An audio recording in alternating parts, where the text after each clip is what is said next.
I'm Professor Rad, and this is Precalc video 117, writing a quadratic function.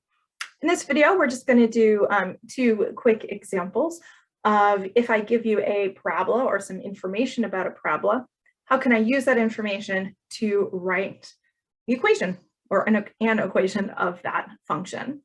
And we're going to be using our friend vertex form to help us do this. So just a reminder that the vertex form is a times x minus h quantity squared plus k, where hk is the vertex of the parabola. So let's start out with our first example, where we have a graph of a quadratic function.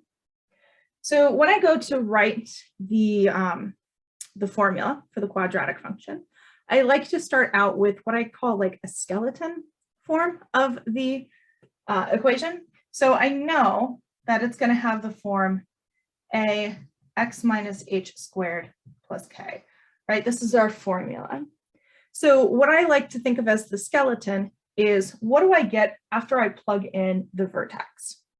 So the vertex of this parabola is the point 0, 4.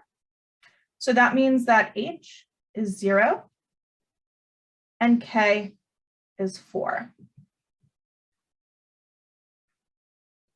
And then I'll simplify this a little bit. This is going to be y equals ax squared plus 4.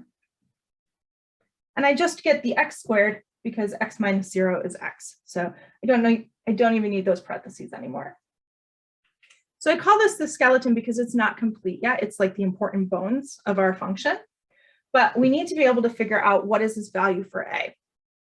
So the way that we're going to do that is we're going to take any other point on this parabola and substitute in that point's x and y values so that the only variable remaining is a. So in this case, they've pointed out to us that we have this nice point 3, 8. So I'm going to substitute in 3 for x and 8 for y, and we'll use that to solve for a. So we have 8 is a times 3 squared plus 4. Now 3 squared is 9, so I get 8 is 9a plus 4. And to solve for a, we're going to subtract 4 from both sides. So we get 4 is 9a. And to finish, we'll divide both sides by 9. So we get 4/9 is equal to a. So now we have everything we're going to need to write the final form of our function. The function needs to have the x and the y because the x and the y are the points we're defining by the function. So I'm going to go back up here to where my skeleton was, and I'm going to substitute in the 4/9 for a, and that gives me my equation. So I have y equals 4/9 x minus, oops, there's no x, minus, it's just x squared plus 4. That's it. Okay, so we'll use a similar process for this other example over here. This time we've been given the information. I don't know why I like standing off screen. Apparently I do. So I don't know why. In this case, we've been given information in words instead of with a graph. So let's see if we can figure out what all this means. So the parabola goes through this point 1, 3, and it has a maximum of 5 and an axis of symmetry of x equals 3. Now in this case, just because they're telling us it goes through the point 1, 3 does not mean they're telling us the vertex. They're just telling us a point that's on this parabola. It may or may not be the vertex. In fact, it's not going to be because the other information they tell me is telling me the vertex just in secret. So the axis of symmetry, remember the formula for the axis of symmetry is x equals h. And the vertex is either a maximum or a minimum point for a parabola. So when they tell us that it has a maximum value of 5, they're actually telling us k. So they've given us the vertex, they just haven't straight up said this is the vertex. So the vertex of this parabola is going to be the point 3, 5. So that gives me enough information to be able to substitute in here for my skeleton function.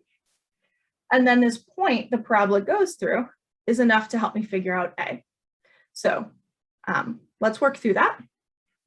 So we're going to have y equals a x minus h quantity squared plus k. So in this case, h is 3.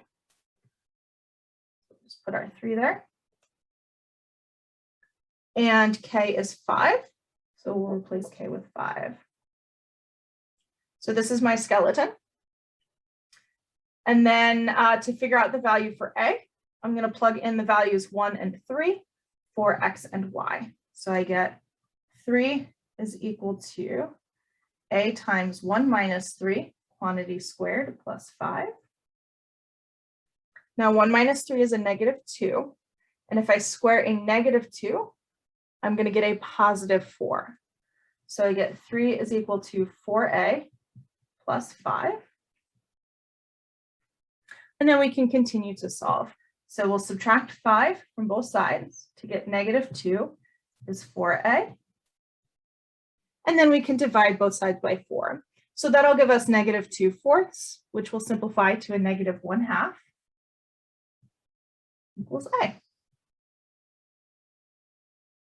So now we have our negative 1/2 equals a. So we can substitute that back in for our value of a. And we get y is negative 1/2 x minus 3 squared plus 5. Now, if I wanted to do kind of a real quick reasonableness check on this one, we were told it has a maximum value of 5, which means we should have a frowning parabola, so that vertex is a maximum. And that means a should be negative. So a is indeed negative. This isn't a perfect check by any means, but it does help us really reasonably check, is this a reasonable answer for a? If I got a positive number here, I would know I did something wrong because they had told us we should be getting a maximum. So that's going to be it for this video of writing a quadratic function. In our next video, we're going to wrap up our conversation of quadratics by talking about something we haven't talked about yet, which are the x-intercepts. So we'll be exploring those along with something called a discriminant in the next video. So I hope you found this helpful in writing quadratic functions, and may you have a wonderful day. Bye for now.